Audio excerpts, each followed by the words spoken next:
Citizenship Immigration Service, the USCIS, that they're going to lay off 60% of their staff.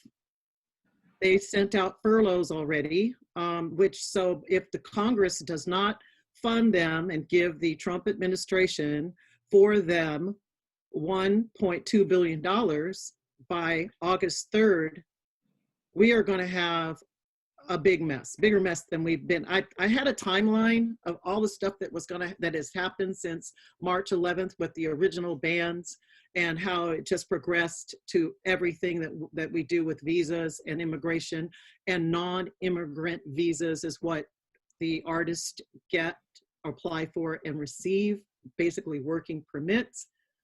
But now today, we I believe, like Walshy was saying, within, one day is a year. So here we are. We thought we were planning something for next month to 2 months, and now within a few weeks, there could be major layoffs, which would not affect the working visas for the artists, because it's under certain it's for people trying to migrate here, but it's still going to affect the way the process is dealt with. Major slowdowns. We were already experiencing high levels of scrutiny on artist petitions, delays, and high levels of denials prior to COVID, just based on the U.S. administration's position with immigration. But right now, it's like anybody's game. So it's a gamble. But we're going to continue to move forward. Give thanks to the, she mentioned something, and I'd love for all of you to chime in on this particular issue. She mentioned great backing for a particular tour. The issue of sponsorship and advertising. I mean, when you look at all the surveys that are being done, it's saying that people are cutting advertising budgets by like 40%.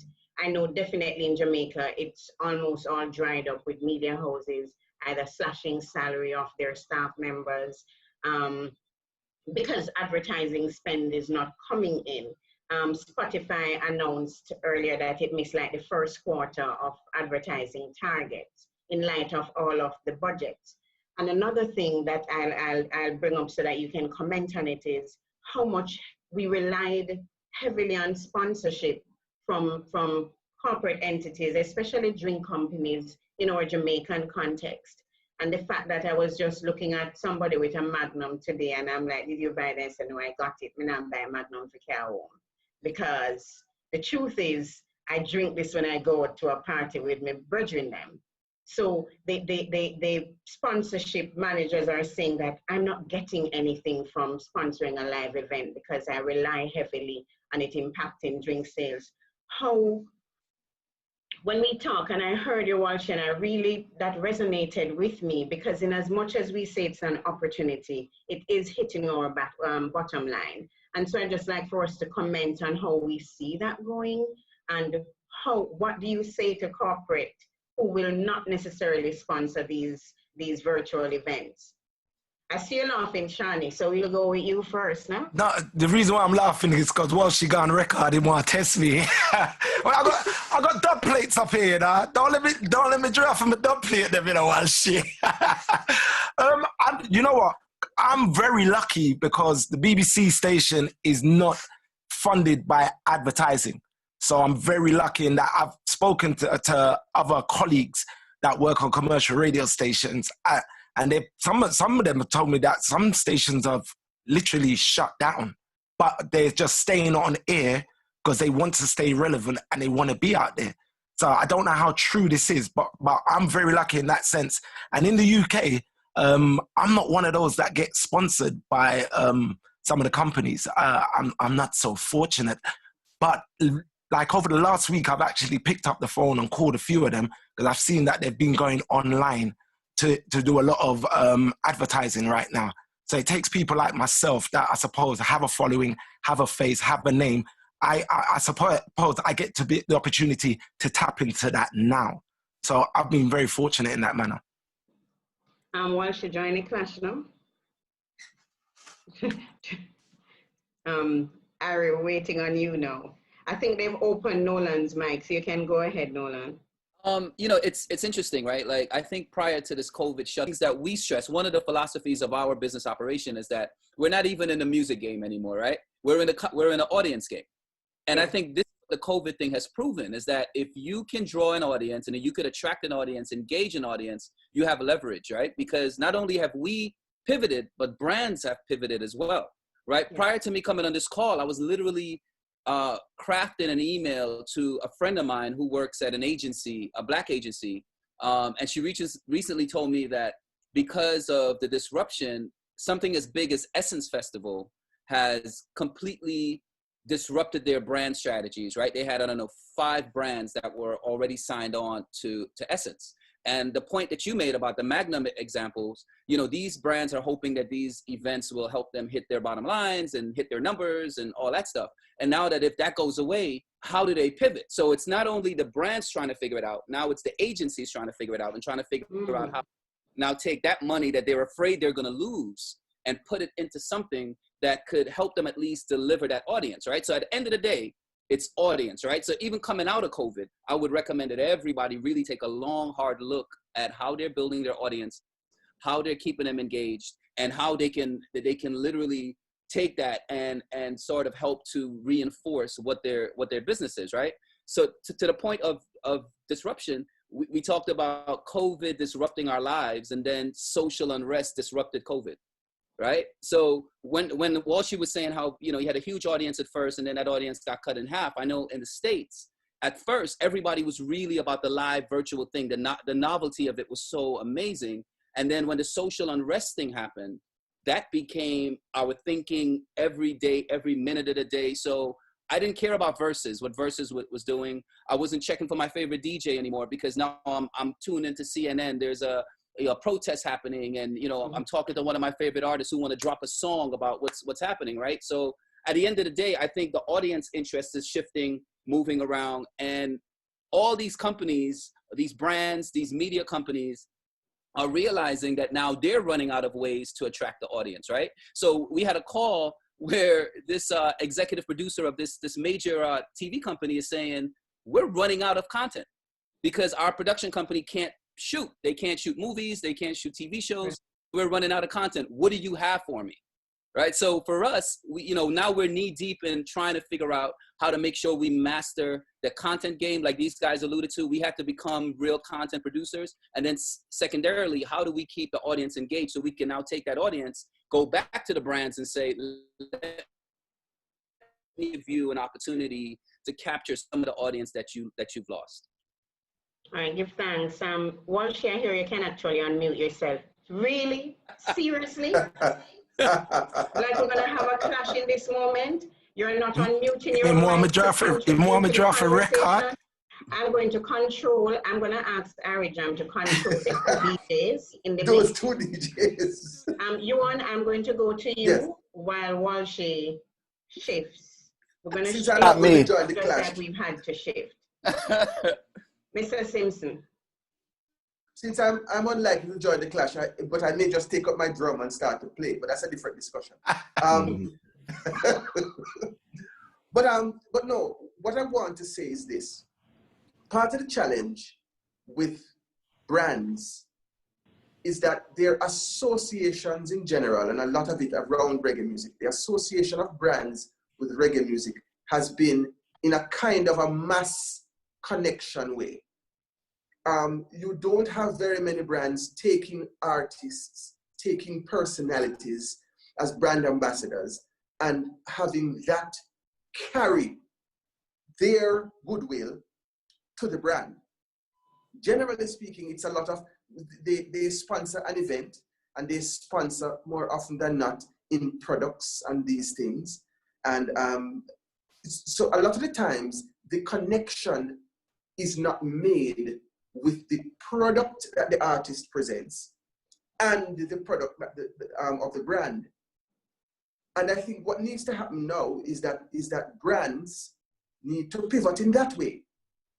They need to create a more direct association with artists because the artists now are not going to events to be connected with them. The artists are now connecting in their own right with their own audience. So if you are not connected with an artist as a brand, then there's nothing for you. So I am branding what I'm connected to, right? That's what I am doing here. But I don't have any other brand that I need to be presenting and supporting in this conversation. I mean, Walshy is doing his thing, Shawnee is doing his thing. Everybody is showing what's important to them. And I'm saying brand managers have for too long been satisfied with knowing that once somebody comes to this event, I will in a default way, get my brand in front of them. Now we have to be more pointed and more specific. Now we have to go to the artists and say, bring your people to me. Me kind of feel like Nolan probably feel like me that we could have a whole debate about that. I don't necessarily agree with everything what you want to say right now. I understand it, but I really would like for us to for you to consider before we shift to Walshy though. Yes. Based on how the brands are functioning, the truth is they are looking at what am I getting from these big events. We've seen the events online with all of the COVID-19 protocols, everything that's happening. So even with the live events and you have production going on, we just saw the Sagicor live on, I'm calling all these brands where we need. I don't know why you're doing that. Because now I can't comment freely on what I thought about it. Exactly. But that's it. When I'm a tad bit unfiltered, so forgive me, really forgive me. I do not mean to name anyone. But hypothetically, we have an event.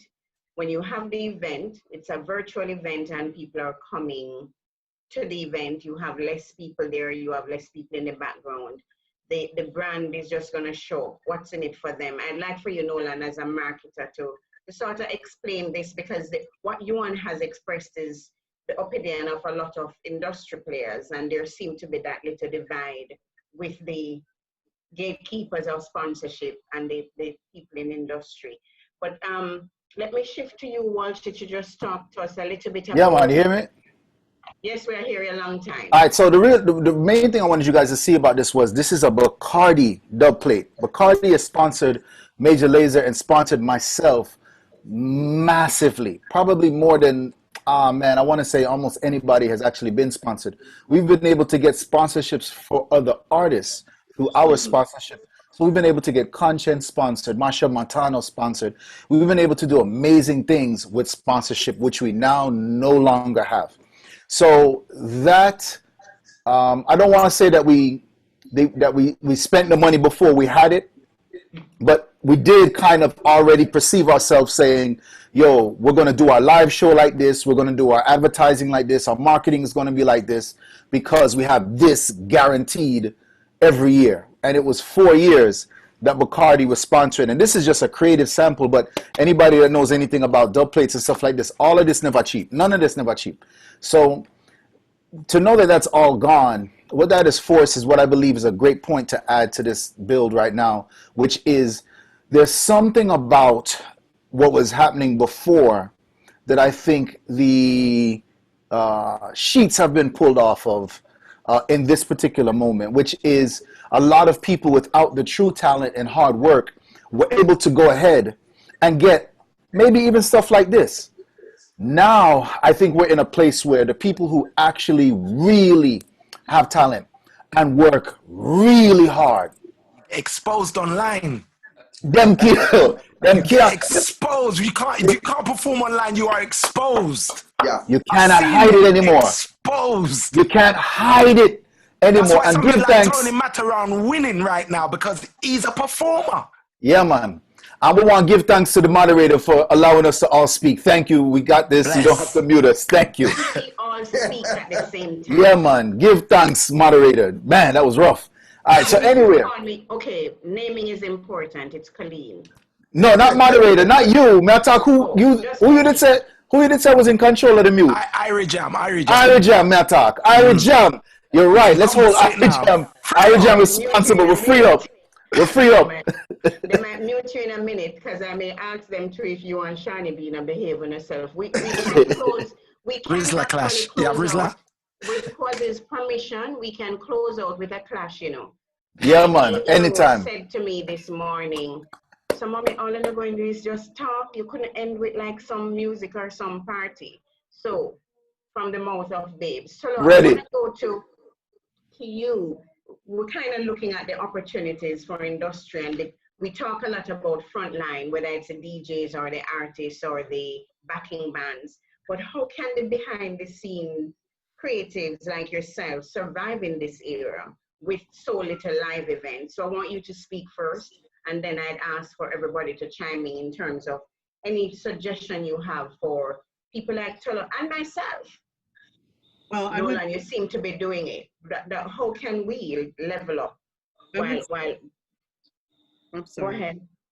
I would say that any artist that's sitting back and meditating on what they're trying to do, what their next step is, you know, the setback is only a setup for them to make their comeback. So they have to make really strong connections. What I noticed about artists is that they have managers. The managers have all the contacts. Sometimes they don't keep up with their relationships. They need to go back and re-examine their relationships if they want to be able to come back into the U.S. and have strong, be able to get their paperwork and immigration when it's ready, as soon as it's ready to come in and do work. Because those are people are going to need the support, the sponsorship, experts to come and vouch for them. So they should go back and be contacting all the people that they've worked with before, find out who's still in business, find out what venues are still strong, and where they have prospects for work and to come back, whether it be producers, whether it be radio personalities, whatever aspect that they're going to be working, coming here and actually meeting and performing and doing with people, meetings. So they need to really do that, because I noticed that a lot when I work with artists, some of the biggest artists, and I ask them, give me your contact list of who I'm going to go and who's going to sponsor you. They don't have that together. So they should be tightening up every aspect of their business so that they can, when it's ready to rock and roll, they're there, they're ready to walk through the door, and they don't have to, you know, depend on someone else that does their business. They can't find that person to get information. They should be collecting everything, like you said, content. Their content needs to be 100%, 110%, and it needs to be in a presentable form so that somebody can look at them and say, this artist is established, they have acclaimed works that they've been doing, they have tight connections with people that they're working with. And that, as soon as that's ready, they're going to walk through the door, because that's as much work as they need to do, I would say. So, and for me, you know, I've kind of like slowed down, but I'm just like, it's okay for me, because it gets crazy around this time when I'm trying to do things. I'm enjoying being able to not be under pressure. It's a lot of pressure to be responsible for a group of up to 20 something people, and whether they're going to get to eat or not based on your work, whether they're going to get to come or not based on your work, and with the pressure that the administration puts on and scrutinizes what you do. So I'm kind of like, well, okay, we can wait another 3 months. It's kind of nice for me, you know, but in the meantime, I just say artists, people who want to come, people who've already been coming, even if you had a visa for many years, they look at your visa fresh. They look at your content. They look at your artist profile. They want to know what you're doing is relevant to today's market. You can't, if you got some awards you got in 2003, they don't even want to see that. So those are the things that you know, anyway. Thanks for those points, Tolo. I'd like, Nolan, I'm going right to you, because I'm looking at you as the marketing exec, and I really want to shift from artists a little bit, the frontliners, to what do people behind the scenes do? What road they do right now? You know, what are they doing? What are publicists doing? Is there still jobs for these people? And what can they do to level up? Right. I mean, listen, you know, everyone has been completely forced to kind of pivot and find their own way, right? For me, I could only speak from the strategies that we've employed on our side. And one, we looked at what is the avenues that are not brick and mortar, and what do we have to do in order to be prepared to take advantage of those opportunities, right? And when I say not brick and mortar, meaning, it's not a physical thing, right? And what we realized very, very quickly is that this whole business of content delivery, content creation, management of content, there are almost complementary parts within that business that kind of allows you to transfer skills, right? So for example, I'm working on a live new artist platform, right? And the idea is that we have these unsigned artists who are performing their songs, and they send it in, and our editor cut it up, and he puts it together. Then we go live with it and all that stuff. Now, within that process, back in the day, we just used to, figure, hey, the digital guy can handle that, right? Nobody paid attention to it. Now, when you start thinking about treating that like a real business, now you have the audio guy that had to pivot to make sure that that file is good. We have the PR person that was only focused on taking the artists to the radio stations and getting placements and all that. Now that person is figuring out, okay, how do I get the word out on this live stream, right? We have the guy who was only thinking about, okay, I need, to find this artist a brand connection because the album is actually about to drop. Now that person is forced to reimagine how they can adjust to make sure that their skill sets can be applied to this new vertical. For us, it's really about content. We're betting on content, right? For some other people, they might have to bet on other things. But for example, our lawyer now, like my go-to lawyer, is becoming an expert at content rights and clearance, right? Like we had DJs who started doing their broadcasts on IG. A weekend, they couldn't do it anymore because IG music rights. Right. If they're suing, I can't sue you, so I'm sorry, guys, right? So everyone is going to Twitch, and then Twitch says, "Yo, sorry, you can't live here anymore," right? So there's all these new things that are happening that if we all, based on our skill sets that we had in the physical world, literally, to me, there is a complementary place for that skill set in the virtual world. In the digital space, that's right. Nolan. Oh, What I was going to say is I've found so much worth right now for new artists. It's been incredible. Like, I think as a DJ, I looked at the first week of IG where everything was happening. Everybody was doing IG lives. I thought to myself, I have nothing. Well, I have something special to add to that, but I didn't want to jump into that. Right. The second week, it ended up to be clashes. I was like, wow. I frightened of that because we only have one and two of them dub plate there. Well, she asked me to come into the clash. I said, no, I don't want no smoke. The third week, it was like interviews. Everybody turned interviewer. The fourth week, it was life stories. But for me, the worth was the young artists because a lot of these people were able to bring that content to their own platforms and didn't want to share it out to others because that's my magic. The big artist was like, no, I want to do this for myself. So I thought to myself, you know what? I have a worth because I have a channel, but I can now give this extra time as well to the young artists. So I actually started a session called the Shawnee B Spotlight Sessions that we did for 6 weeks. And I promise you, like there's an artist called Chinel Mior right now that's trending in Jamaica, like number 8 trending in some of the big songs. I discovered her on iOctane's life. And iOctane gave her that energy right there. So right now, I feel that if you are a young artist in this time and you know how to navigate through all of this and you know how to position yourself, this is your time really and truly. Because there's so much time on our hands. We don't want to hear those same DJ mixes and lives anymore. They're going to be playing the same songs. People want to hear fresh stuff right now because people are open to so much. Right, and I want to add to that. If it's good, like I said a minute ago, I'm going to want Tulos in my bridge, because you know already. Yeah. We're just not, we have to show our Jamaica bridge. Maypen Bridge. Maypen Bridge. Yeah, Maypen Bridge. So, everybody dead. But the key word I think is to add on to what Shawnee B said is if you are good. This is a person who might not have gotten that energy or that highlight because everybody in the world is doing their own thing. You'd have to get marketing dollars to get to see that artist that Shawnee B speaking of.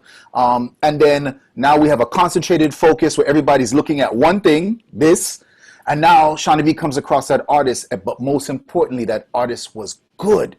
And if you are good and you work hard and you do not stop putting that good content out, we are all going to pick up on it. And so that's the last thing I wanted to say to add to Shawnee B is that, yo, if you know what you're doing is amazing, now is the time. Don't wait. Don't think somebody else like a sponsor should step in. Don't look at where's my management. None of that. Take it upon yourself to put that good, whatever it is, out into the world because good stuff finds good people. So we're here for it.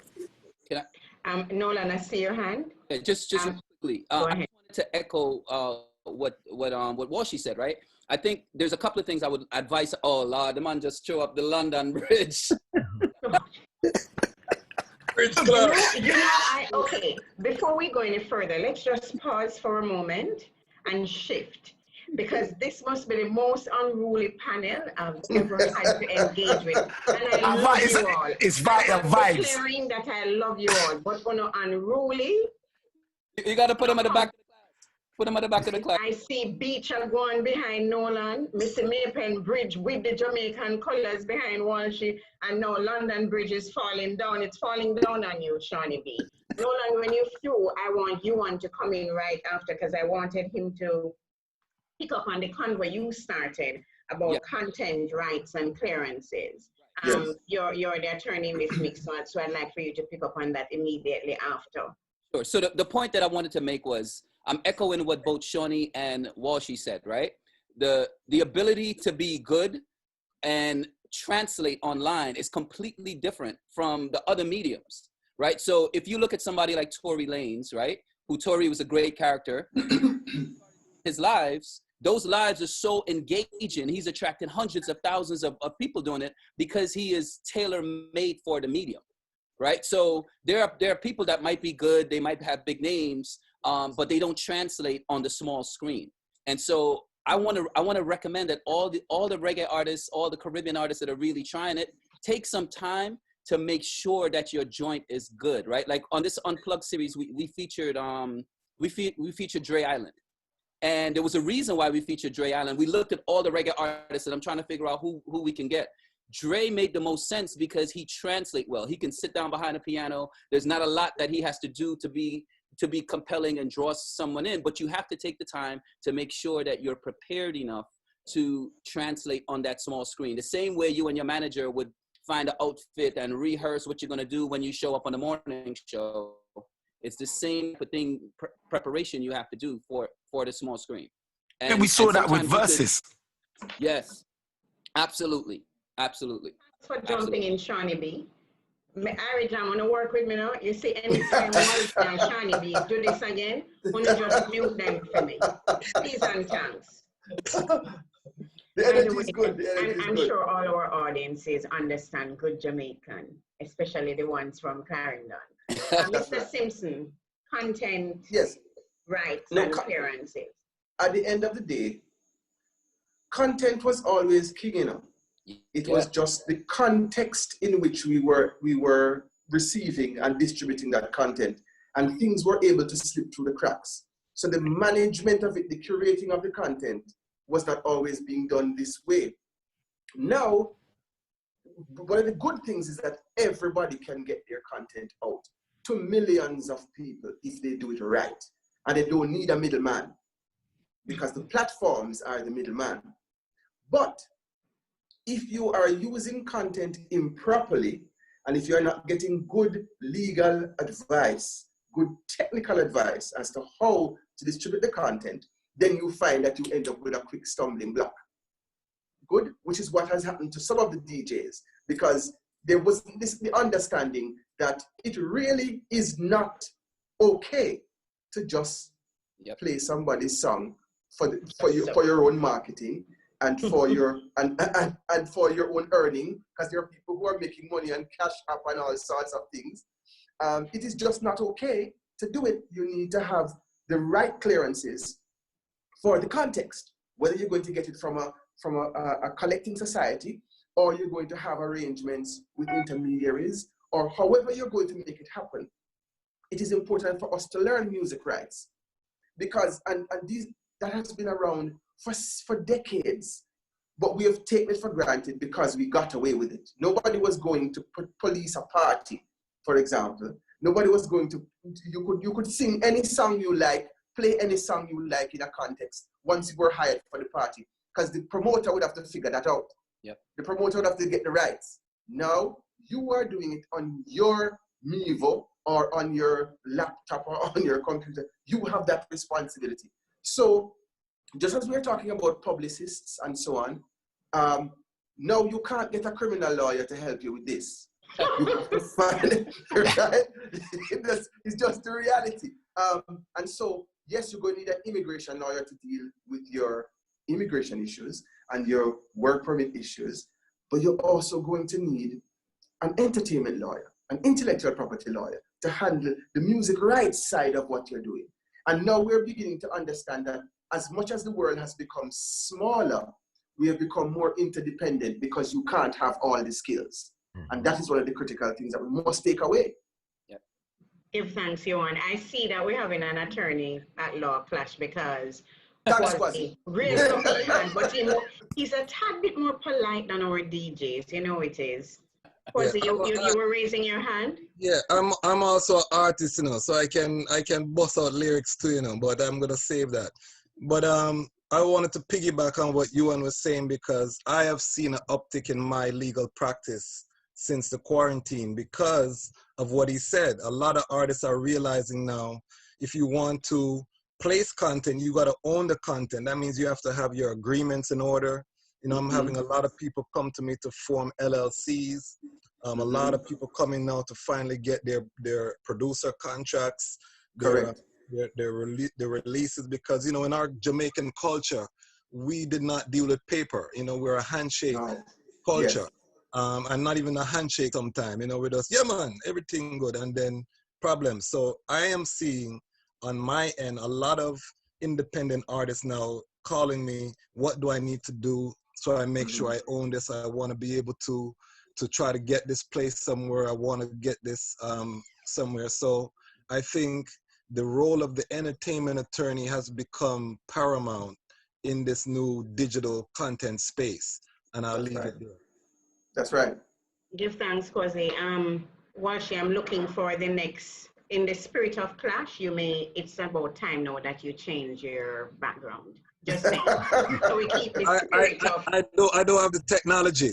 It's not about you. It's not about anybody else, but the three in the middle of my screen. Walshy, Nolan, and Shawnee B. That's very good. Although you and I are kind of good. But there's something that I'm not sure if it's Walshy or Nolan said earlier on that I wanted us to speak to a little bit, and it was the mention of data, the importance of data, or I probably wrote it when one of you were speaking. And I know we have had a conversation probably late 2017 onwards about data-driven tours and using big data to inform how we do what we do. How important is that now? Shawnee B also mentioned, just identifying different ways. Why Quasi and up in the air though? Because I think his background is falling. Yeah, my background is not working with me. Oh, okay. Just checking. The middle road and so background. Nolan, I want to start with you. What's the importance now of data to all of what we're doing? How is this going to help us to prepare for post-COVID? Well, the importance of data has not changed, right? It's always been, if I'm going to sort of figure out who my audience is, I have to understand everything about them, their behavior, when they're consuming things, what they're consuming, what they like, what they don't like, in order for me to increase my efficiency, right? So if I could adjust my business models based on how my audience is behaving, it means I'm spending less to get to them. It means that hopefully I'm earning more. So it's really important now, right? Like, so for example, our client did a 24-hour DJ broadcast with DJs from around the world, right? Partnered with YouTube Live. I think Walshy was a part of the first one. The next time that we got ready to do that, the idea was, what's the analytics saying? Who do we program at what time? What DJs popped at what time? In what territory, right? No longer can you just move like it's a gut thing or just an experience thing, because like the times are changing from week to week, like these guys said, behaviors are changing, right? We had the social media guy gave a report in a meeting, and he said, yes, we used to post at 8 o'clock in the morning when people are on their way to work. And then I would post again around 1 o'clock when they're on lunch. Then I would post again at 5 o'clock when they're on their way home, because those were the times when the audience would sort of be tuned in, right? Now, everybody's home. So everything is disrupted. So the importance of data cannot be understated, because it's a constantly changing thing. It's our only roadmap really to real behavior.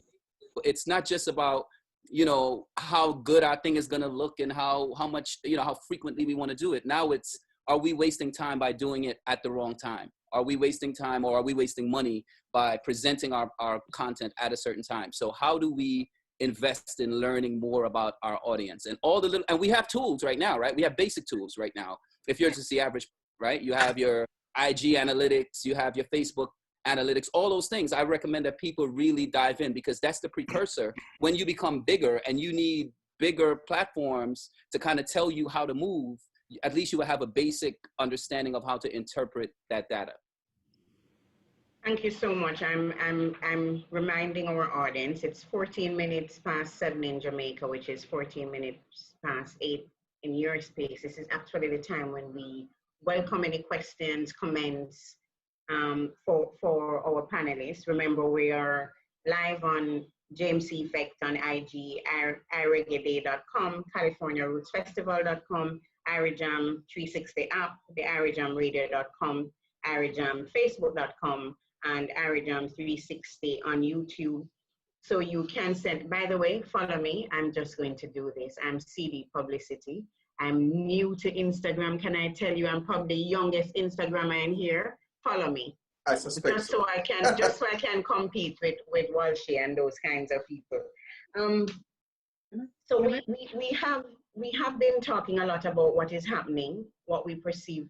Are there anybody, and you all, I'd love for you all to answer, is there anyone who, or some of the young creatives or some of the young artists who have really leveled up and are examples for us to share during this time?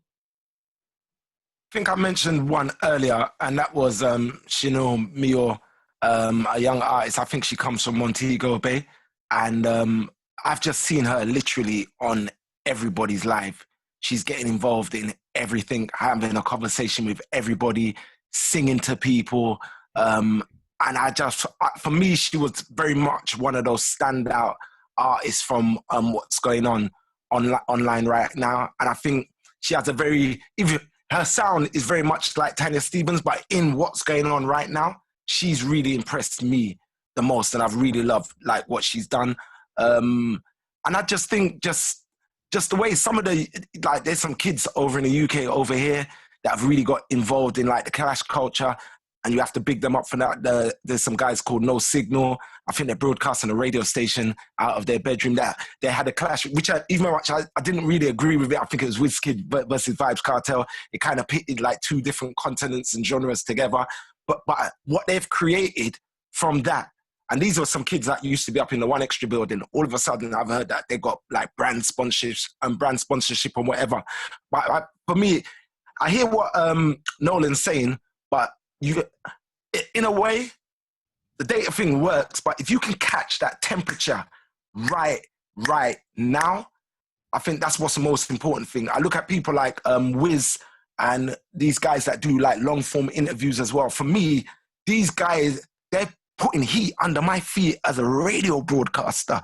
There's so many people that have turned up, and all of a sudden they've got access to artists, and they've turned into interviewers, and they are like trending hard, and they're getting some of these legends to talk about stories that I've never heard about before. And I'm scratching my head and like, damn, how did you do that? And even some of the older artists that have been hanging around, not just like the young ones. I look at somebody like Agent Sasco. All of a sudden, he's like a great interviewer to get like these great stories out of people. So I just think the way that people have diversified and caught that temperature right now, I think that's so important in this time. How do you feel about this, Walshy? Absolutely agree with him. Don't have anything else to add. 100% agree. Damn, no clash. Just like No that. clashing. How about you, Tano? I would say something about data. Data is very important when you're trying to, back to the same old subject, present yourself to, in your artist profile. There is a section, a component for the numeration, sales, just the analytical. They want to see it all. So if you are in that, delving in that part of your business, it's important to keep up with that, because, and keep those numbers. Don't just look at them and flash them and go away. Put them somewhere on your cloud or whatever, so you can retrieve those things, because though you need to show them not just to legal people, but maybe sponsors or whatever, you know. Can I interject something here? I wanted to Tula, to talk about what you've been seeing in terms of what type of venues the visa, the government, the current administration is looking at, and how that impacts reggae, some of the sound system experiences you've had. Okay, well, so we know reggae. Reggae plays in a lot of mainstream established venues. Some of the largest, some of the artists, or some of the biggest artists are on the largest stages and festivals, etc. But we know that there's a whole side of reggae where an artist is working for an independent promoter, and an independent promoter doesn't have their own venue. They are doing a night somewhere. They're using a restaurant. They're using whatever means, the West Indian Social Club, whatever they can do to do their thing and to bring the music. That's the biggest part of our culture in reggae. However, they don't think the people who are looking at this and judging do not understand that these are not distinguished venues. And so they're holding people back based on their not having solid, verifiable venues, verifiable promoters. Then the promoters have to actually have LLCs. Like I heard somebody you say that people are starting to delve into making sure that they're very legit. So they need to really be real. Like I say, are you real in the business? Are you really real? You got to get it together in every aspect. So the government is clamping down on sound systems that are not performing, not you, Walshy, but I mean sound systems, I don't want to mention any names, but that are not performing in distinguished venues. They don't understand it.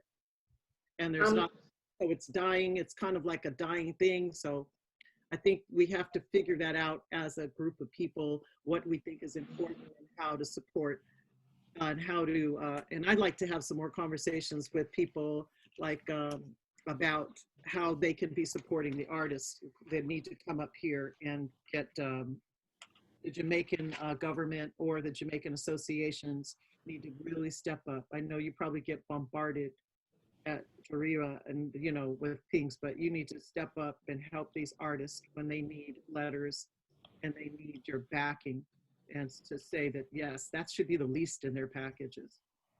Absolutely. But of course, one of the critical things is membership. Because if the organization is to vouch for you, then you must be a part of the organization. And that's one of the things that we are learning, actually.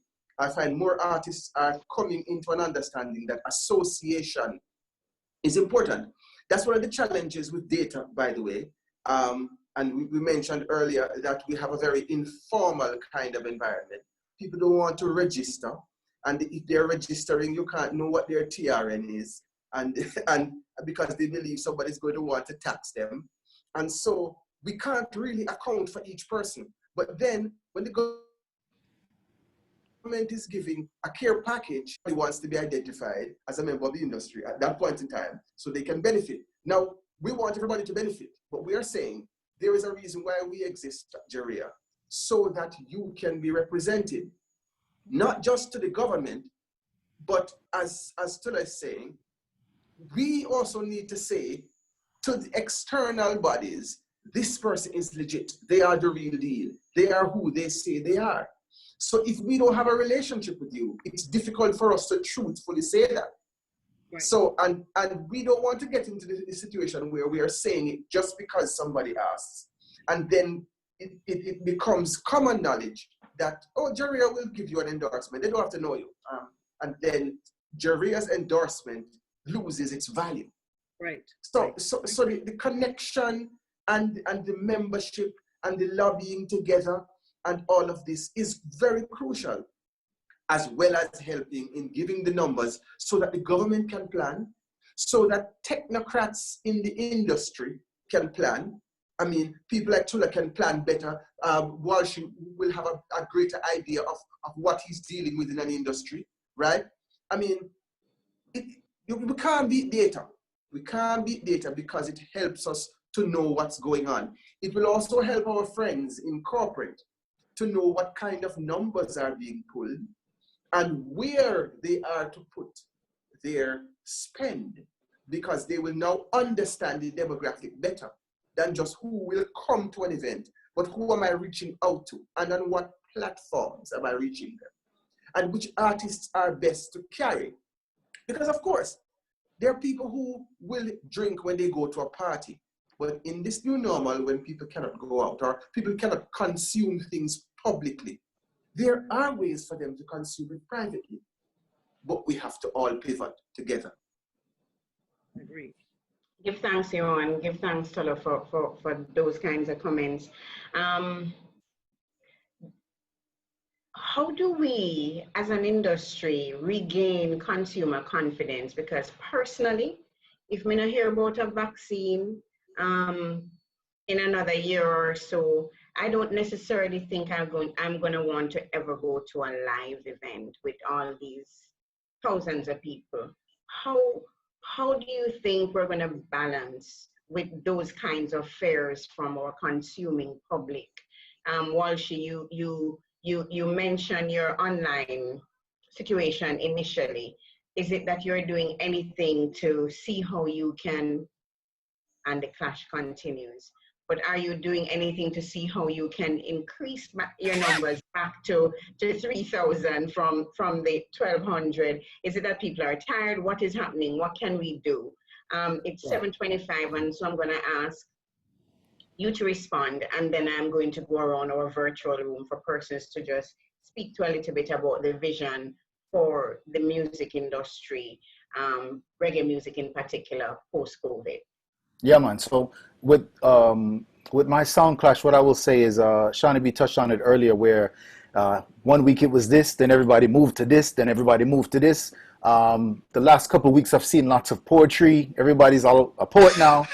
It's moved every week to something else, right? And me just had to sound clash straight through. But there was a week, which is like a year, that sound clash was what was happening. And it was the same week that Vibes Cartel versus WizKid clash happened. Every single live, everybody online was drawing for two people to do a sound clash. I think the pinnacle of that would have been Beanie Man versus Bounty Killer, of which we then, I would say, experienced clash burnout and moved on to the next thing. I am not sure what exactly I'm going to do with the clashes. I will continue to do them, but maybe I will do them once a month. Maybe I'll do them holidays. Maybe I'll do them. Maybe there has to be something bigger and more special about them to make that number jump up to something versus the weekly, of which I would then pivot and give some other form of entertainment on a more a scheduled basis. But the clashes, again, I'm not exactly sure what exactly I'm going to do or how to get those numbers up. I'm riding this, wave just like you guys are. And I'm not afraid to say I do not know. And so, yeah, that's where I'm at with that. And I hope that everyone out there can get through the fear of not knowing through this conversation by just saying, yo, just do it. Just go out there and do it. And most importantly, what Ewan said, collaboration is key. And we talk everywhere we go, we say collaboration is key. If you have a camera, I'm an artist, and that person is a producer, and so on and so on. Now is the time to put those egos way to the side and work together, form collectives, actual collectives, form collectives on paper, of course. People don't forget to yafe, but form collectives, form creative collectives, and begin to put everything together with the resources that you have directly around you. We've stood at a distance from each other. We were already social distancing, and now is the time to look at everyone around you and really tap into those networks. We've talked more than we've ever during this COVID, so that's an indication of what should be happening just on these panels, but in the community as well. So hopefully everybody out there begins to understand that collaboration is king. Give thanks, sir. Nolan, I'm throwing to you. What do we do? What do you tell Walshy to do? I don't know if you guys hear me. I'm having a lot of trouble on my side, technically. Can you hear me? We're hearing now. Yeah, we hear you now. Again, I think this is the time when experimentation can happen, right? This is the time when you have to reinvent. This is the time when you have to start looking at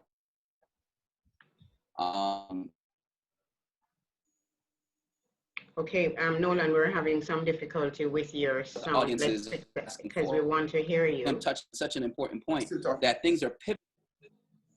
Hello? I'm saying we're losing you, and we do want to hear you. We value what you're saying, so I'd love for you to. You know what? I'm going to try to see if I can get to a different part of my. All right, and so try get to a different location. We go to you, Shawnee B.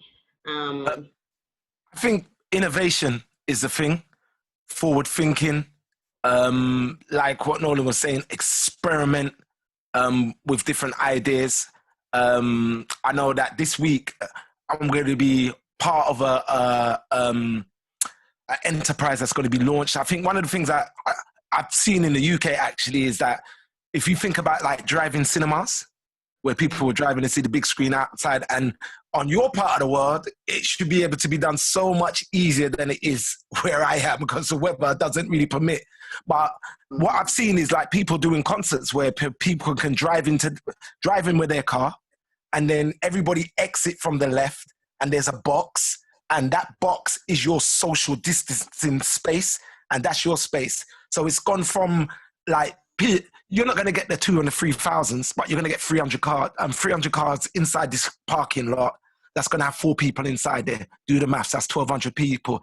Now with that, you have to have an understanding of who you're working with, because now you have this thing called, what's your PC? And I heard about this last week, your pre-COVID price. Because your pre-COVID price is not going to be the price that you're charging right now.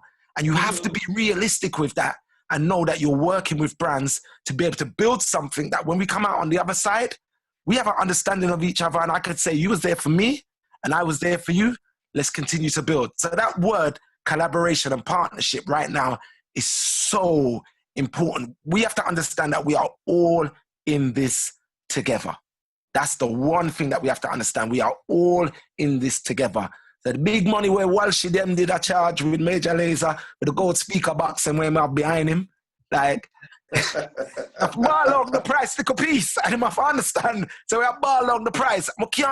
None of us can go on like that. We're bigger than anybody, because I think it was said at the very beginning of this discussion, it's a level playing field. That big red button has been hit. Reset is on us all.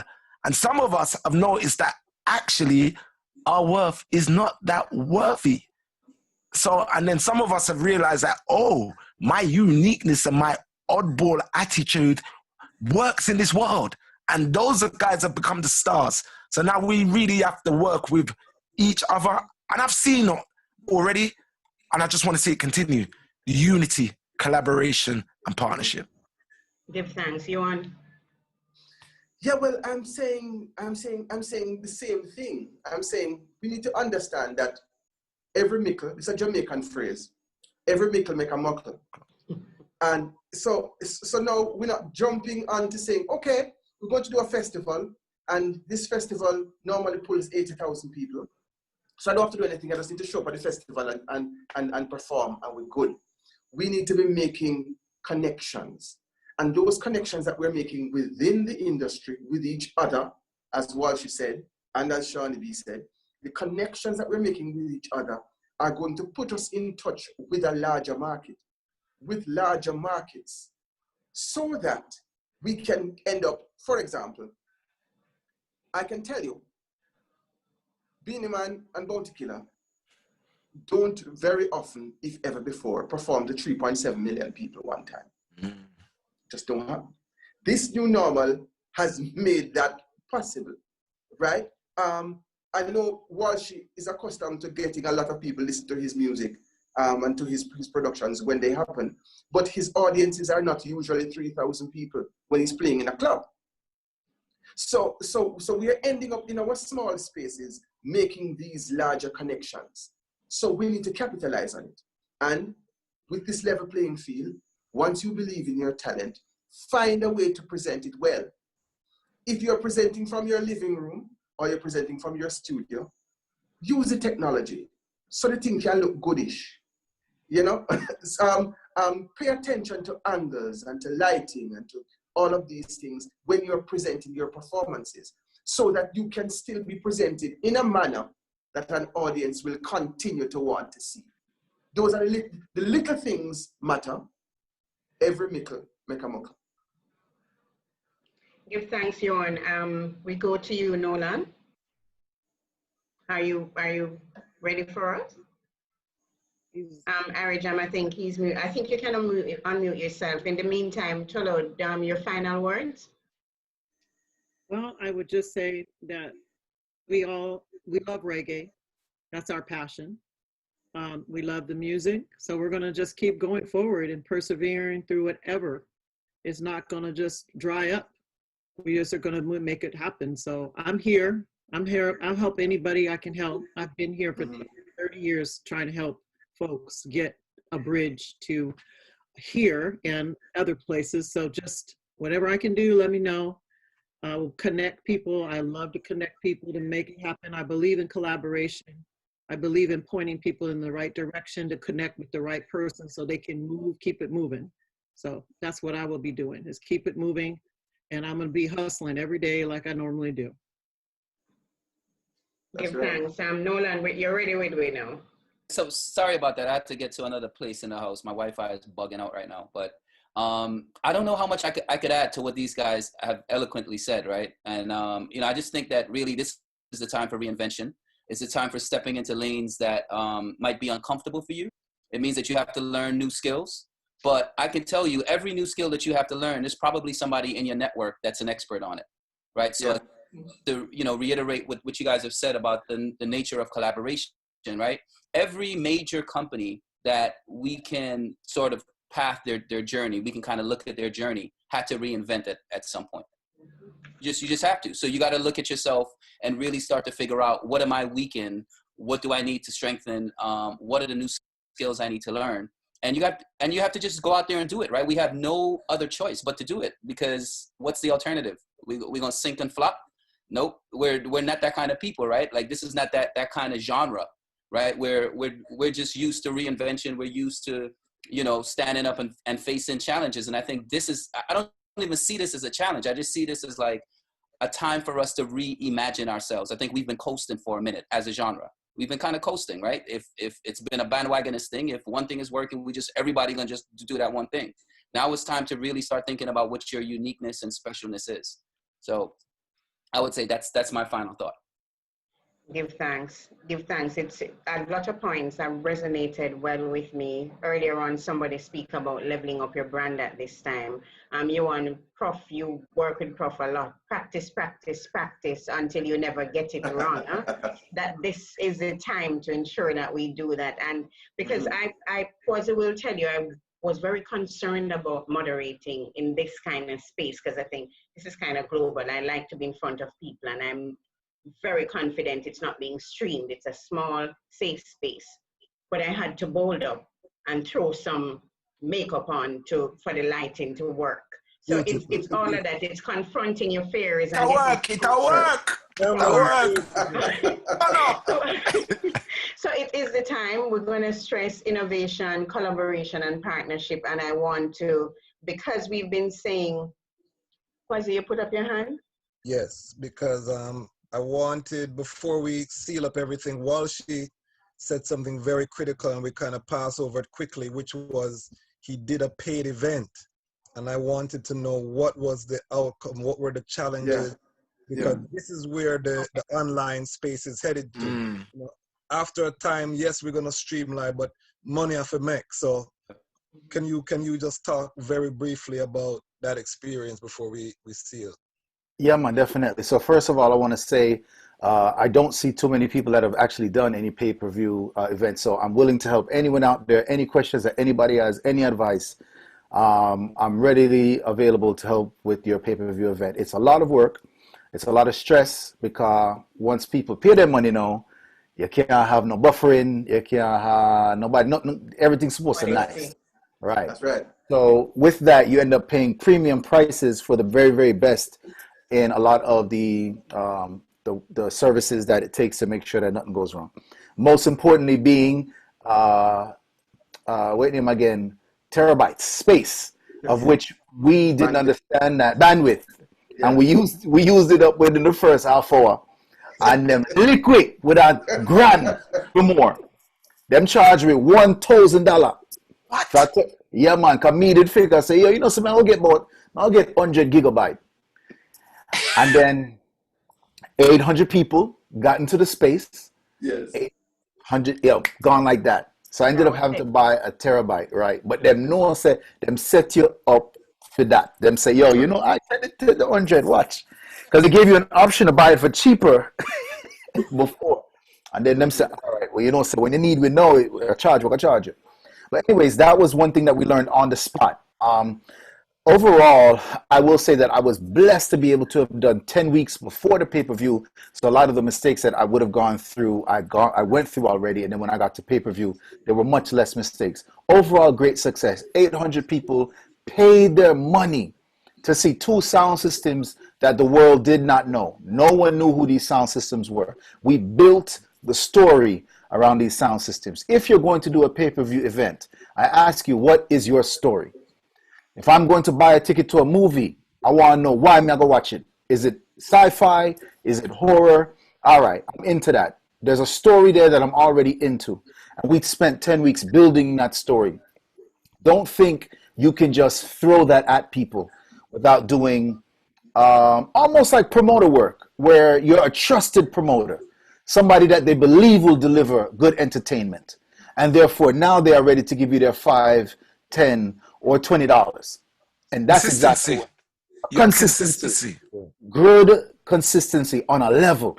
And that's what I think I provided for 10 weeks, which allowed me to get 800 people, which I believe 800 people is an amazing amount of people to pay money to see an even to go to a clash. Even to go to a clash. In our real life, that's right, like, that's wow. a lot of people. Yeah, man. What did you charge? We started at $5. Nice. And then we went to $7, and then we went to $10. And believe it or not, I didn't understand this, but then again, I say, you know, I saw dance house there. Yeah. The most people bought their ticket when? On the night. Last minute. No change. No change. 1 hour before we went live, the email burn up. Boom, boom, boom, boom, boom, boom, boom. And we'll say, 300 mash people buy them ticket last minute. My Grammy something wrong there, don't ramp with me. No, you want a Grammy clash, we could have a Grammy clash. We are in the middle of making such an important point that we can share with people about an adaptable monetization strategy. And in the middle of this... Oh, shiny be so God.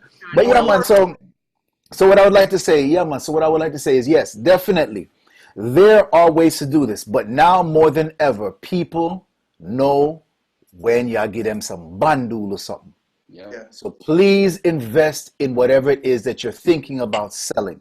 Spend the time like a promoter would, like a marketer would. Build the audience's trust into what you're doing. Mm-hmm. When you even hint to the idea, for say, you know, so I'm going to charge the money for the next one. The audience is already saying, yo, don't even worry about it. $5, $10, yo, that's easy. We see that you give us something that we like. And so I think that that's the main point about this is I was able to make some money, but I had to spend a lot of weeks, 2 months, 2 or 3 months exactly, investing in. So we could say I broke even then, right? Yeah. To gain the confidence to get people to purchase into what I was doing. But I will say, people are not fooled as we think they are or as they were PC, as I take that word into my vocabulary. Now we're going to see people will understand energy, they will understand temperature, like Shawnee said, and they will know when something is good and when it is not. And if you are thinking about doing a pay-per-view, ensure that you're doing something that is of quality and that is good and that will not rob the people of their time and money.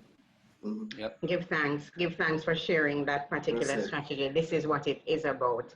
I am going to recall Professor Rex Nettleford, who said that the creative imagination offers us a particular level of freedom of expression and self-fulfillment on a personal and collective level. We're reimagining, building the reggae maker in a post-COVID world. We want to give thanks for our discussants. You were wonderful. You probably were so engaging. I forget a lot of what I planned to say or questions to ask. Nolan Baines, you get the reward for the most well-behaved panelist. next to Tulu Carter. Thank you, Tulu. It's good to see you again.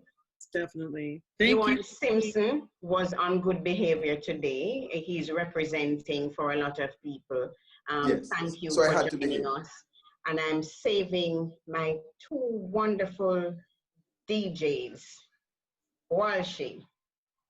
He's looking for a Grammy thing. He's looking for some Grammy thing. Him have gold boxes behind him though. No, let me tell you why you can't win this clash. This one right here. Because I know Major Lazer have Wally per Grammy. But today is International Reggae Day. This is for the best reggae album of Morgan Heritage from 2016. You have a Grammy for your reggae album? At this point, I'm going to invite you and Major. I hope you're all prepared to take us out with some music. You know, so me never prepare. Hold on there. For the clash. After all in a go on with. Ladies and gentlemen, it has been my pleasure. My name is Colleen Douglas. Like I say, you may follow me on IG and Twitter, CD Publicity. There's one very lovely gentleman who did it in the middle of the show. I like you. I knew I liked you. Give thanks, Kwasi and the JMC crew. Give thanks to Irie Jam Radio, Cali Roots Fest. Thanks for all the partners. International Reggae Day founder, Andrea Davis. My child is asking me if I'm live. I have been live, ma'am. Please don't disturb this live. Yes, I'm live now, Kenya. We give thanks. We go back to, it's 7:45. We're going to go home before curfew hits in Jamaica. Nobody not take me out with some music? Let me have some music, but as I show and I said this, I'm a picture with me at the Grammy. But anyway, let me let me see. You know the thing, make a rhythm play right away. Hey, what you know? Hey, for me now. Hey, one ship, I want the fire. Love cold. The guns coming in that the boat low. Juvenile, them a boat low road. I'm in fear, them not go slow. Hold them down, bend them in a so-so. He's out, no man. I don't know if you can hear what I've got. Let me hear. Can you hear that? Is it playing? No, we feel like the Emperor's new clothes. Reggae music. We can't hear it. Can't hear it? No, you're off. Oh, no, it's not up. It's not up. Because it's playing from my laptop. So you win that part there. Yeah. You win. You deserve a trip to Jamaica. We'll see you next week. Well, 2 weeks after you come. And I, on behalf of the JMC, I want to thank everyone. Colleen, as usual, you are masterful. I want to thank everyone for being a part of this. This is just the first virtual summit that we'll be doing. We are going to be bringing a lot more of these, and we'll be partnering with different platforms to bring the education, because whatever. But the people love you, hear that? Yes, indeed. What's going on? You figure out your sound. Okay. Yes, but indeed. Whatever's gonna happen, we know that education is gonna be a critical component. And as JMC, our mission is to connect the dots and to educate our people so that we can compete in the global music industry. We are a cultural superpower, Jamaica, and we want to harness that cultural superpower energy so that we can raise the standard of living of our people and thereby also bring that one love culture to the entire world. Big up team that is behind the scenes that have also helped make this happen. Big up Irie Jam, Bobby, Lou, all of the Irie Jam crew, the Cali Roots family, that Tula helped to make that bridge, and we'll be doing a lot more work with the Cali Roots family, bridging between the white reggae and the thing, because it's all the reggae of Jamaica. So we're on a mission. Walshy was a 2020 panelist. Nolan was a 2020 panelist. Shawnee B was a 2020 panelist. Colleen was the host and a presenter. Ewan and Jaria were sponsors. So this is a family and a network, and this is a reimagining of the Jamaica music industry that you see happening right now. We're done with the little petty thing, the little thing, and we're coming together to tackle these 7 billion people in the world that are searching for our culture. So I'm on seal. Blessings. Give thanks. They know you. They know me. Christopher Ellis alongside Shawnee B. Yes, Shawnee. You got dancehall upon reggae day, Walshy? Oh, you for do that? Oh, you for do that?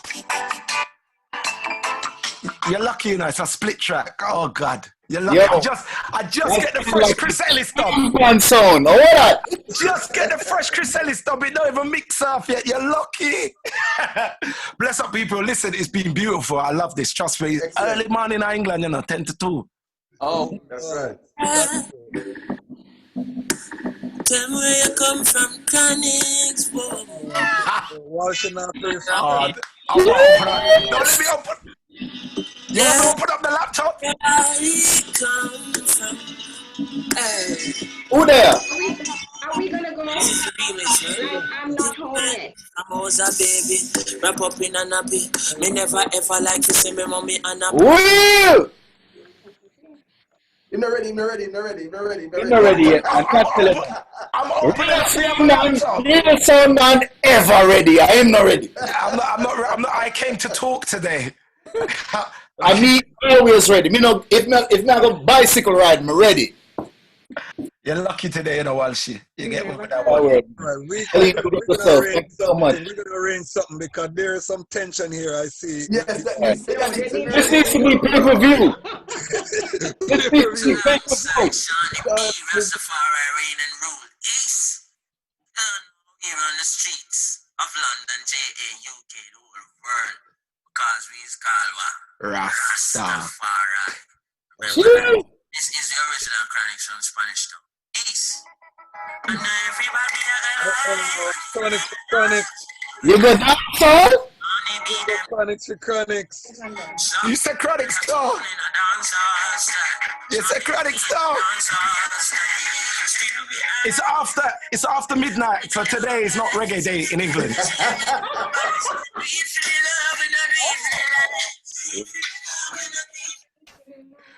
You tell me, say me can't go dance hall and then you go dance hall. No, because it's after hours in the UK, bruv. Yeah, but you just tell me, say me can't go dance hall. The original Chronics along Listen this. Fire. Isa, second piece. While she fire,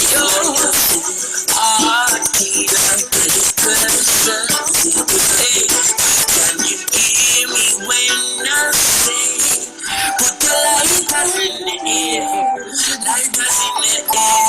If you know your heart feel like how we say. What's your daughter? Hey! Big forward! Big forward!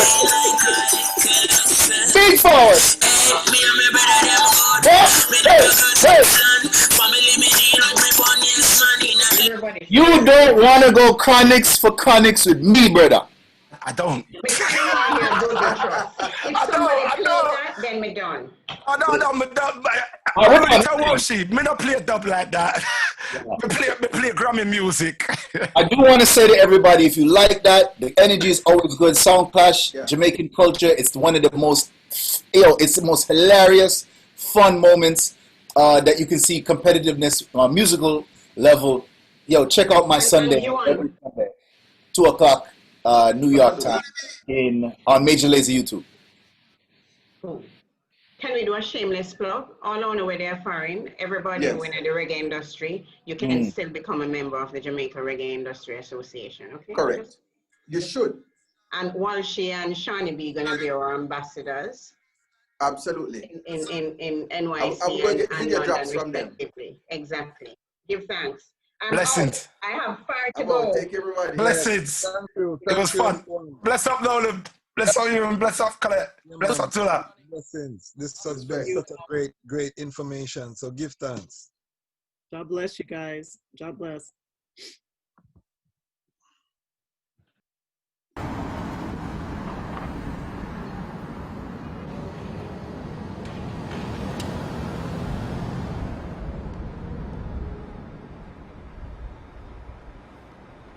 Hey, this is Cheryl Lee Ralph inviting you to join me Saturdays at 6 p.m. on Irie Jam 360, iriejam.com, and all their social media.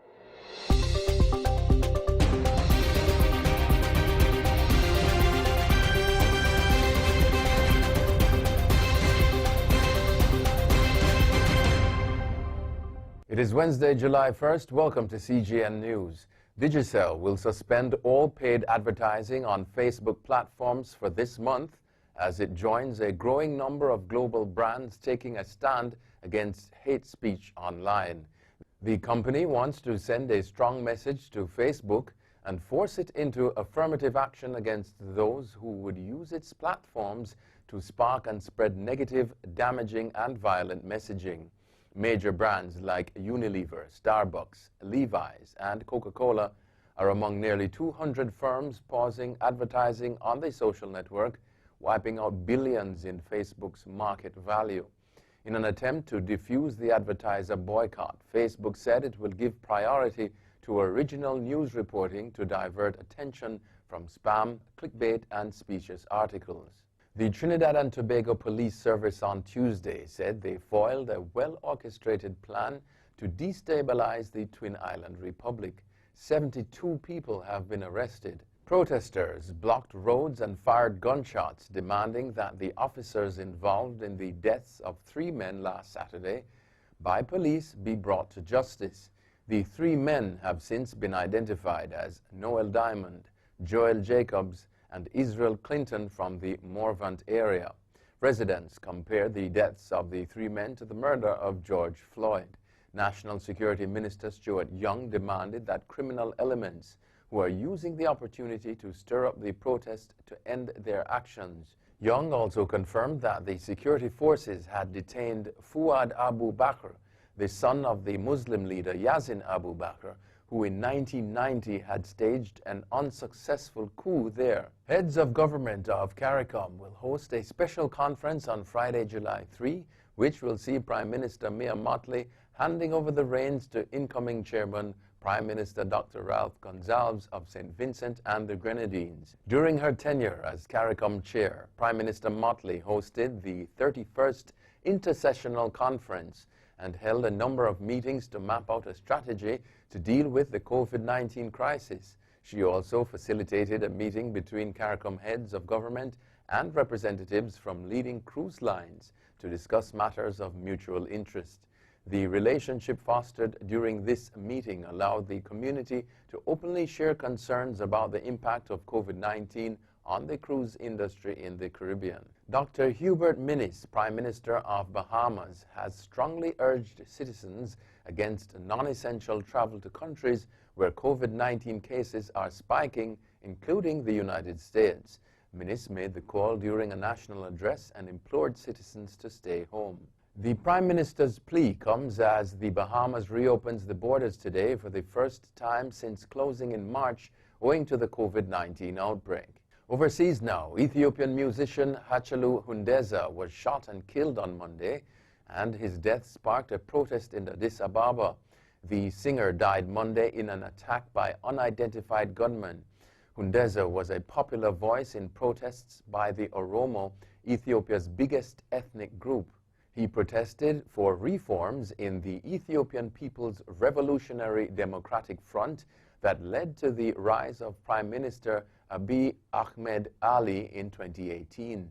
Ethiopians on social media, including the country's ambassador to Washington, expressed their shock at the killing of the beloved musician. India's Prime Minister Narendra Modi on Tuesday extended free food grain distribution for approximately 800 million people till the end of November.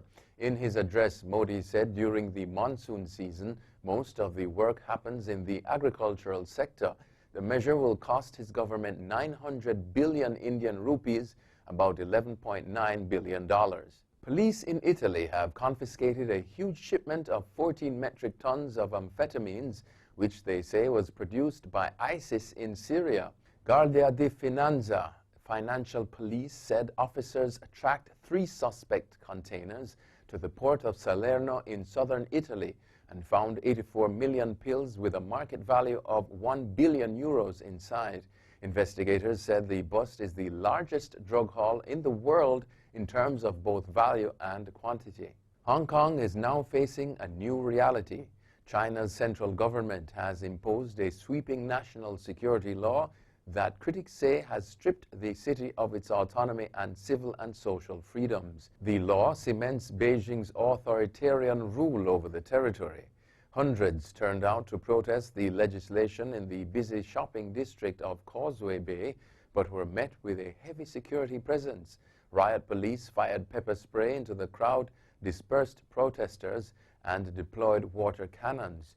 The new law came into effect on July 1, the 23rd anniversary of the handover of Hong Kong from British rule to China, and dramatically broadens the powers of local and mainland authorities to investigate, prosecute, and punish dissenters. Zimbabwe is facing a hunger crisis. More than 7 million people, half of Zimbabwe's population, were facing food shortages or hunger before the coronavirus outbreak in the country, according to the World Food Programme, the WFP. Samantha Murozoki is ensuring that people in her community are getting fed in a country where hunger is rampant. According to Murozoki, what began as a desire to feed a neighbor who had gone to bed hungry at the start of the lockdown has grown into a community feeding scheme that attracts more than 2,000 people daily.